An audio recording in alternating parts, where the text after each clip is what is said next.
नमस्कार, मी Gauri Suryavanshi. S Marathi news मध्ये आपलं स्वागत. वळूयाच्या बातमीपत्राकडे.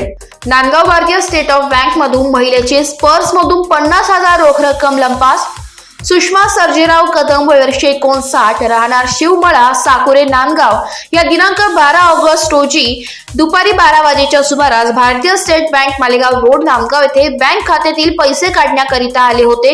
खात्यातून 50,000 रुपये काढून पर्स मध्ये ठेवले व जवळ असलेली लेडीज हँड बॅग मध्ये पर्स ठेवून बॅगची चेन नव्हती बॅग डाव्या बाजूच्या खांद्यामध्ये अडकल्यानंतर 12:30 वाजेच्या सुमारास बँकचे पासबुक भरण्यासाठी बँकच्या बाजूला असलेल्या एटीएम मध्ये गेली असता त्यावेळेस तेथे बरीच गर्दी असल्याने रांगेमध्ये उभी राहिली.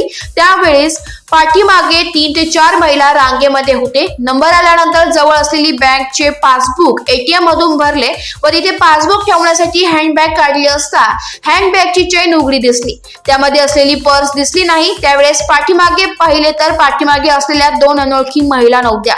तेव्हा लगेचच बँकेत जाऊन तेथील कर्मचाऱ्यांना झालेला प्रकार सांगितला. तेव्हा त्यांनी एटीएम मधील सीसीटीव्ही कॅमेरा चेक केला. पाठीमागे असलेले 2 अनोळखी महिला यांनी रांगेत असताना हँडबॅग खोलून त्यामधील ठेवलेली पर्स चोरी करताना दिसल्या.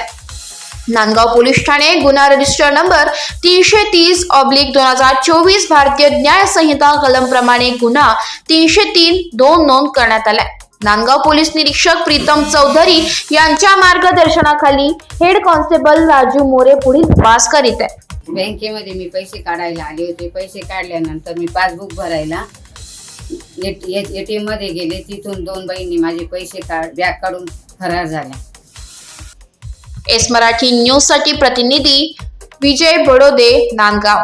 अशाच ताज्या घडामोडी जाणून घेण्यासाठी आमच्या एस मराठी न्यूजला लाईक करा, शेअर करा, सबस्क्राईब करा आणि पाहत रहा एस मराठी न्यूज.